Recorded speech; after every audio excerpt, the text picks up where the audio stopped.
ஏ minor கொஞ்சம் பிடிங்க.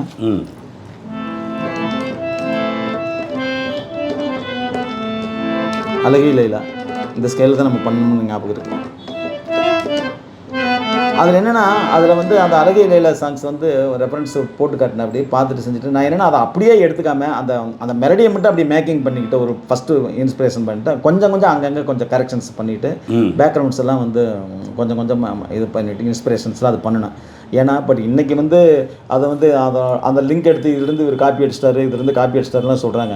But என்னென்னா யாருமே வந்து எல்லாமே ஒரு நல்ல ஒரு பாட்டை வந்து ஒரு தமிழ் வடிவில் கேட்குறதுல வந்து தமிழ் ஆடியன்ஸுக்கு கொடுக்குறதுல வந்து நான் எனக்கு பெருமையாக தான் இருந்தது. என்னென்னா 7 ஸ்வரம். இப்போ ஃபார் எக்ஸாம்பிள் இப்போ ஒரு மோகனம்னு ஒரு ராகத்தில் எத்தனை மியூசிக் டைரக்டர்ஸ் கம்போஸ் பண்ணியிருப்பாங்க. ஒவ்வொரு ராகத்துலையும் ஒவ்வொரு மியூசிக் டைரக்டர்ஸ் ஹேண்டில் பண்ணாத சாங்ஸே இல்லை. அந்த சிங்கர் பர்சன்ஸில் எங்கேயாவது ஒரு இடத்துல அந்த ரிசம்பிளன்ஸ் நமக்கு வந்துடும். அது ரிசம்பிளன்ஸ்னு கூட சொல்கிறது இல்லை. ஜனரஞ்சகமாக நீங்கள் வந்து நம்மளுடைய கலாச்சாரத்துக்கு கிட்டையா நீங்கள் வந்து கொண்டு வந்து பண்ணதுனால தானே ஹிட் ஆக முடியும்.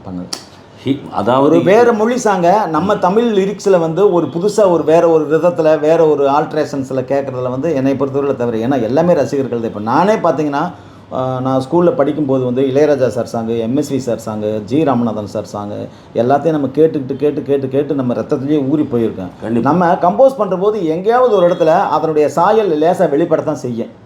இதை நம்ம வந்து காப்பி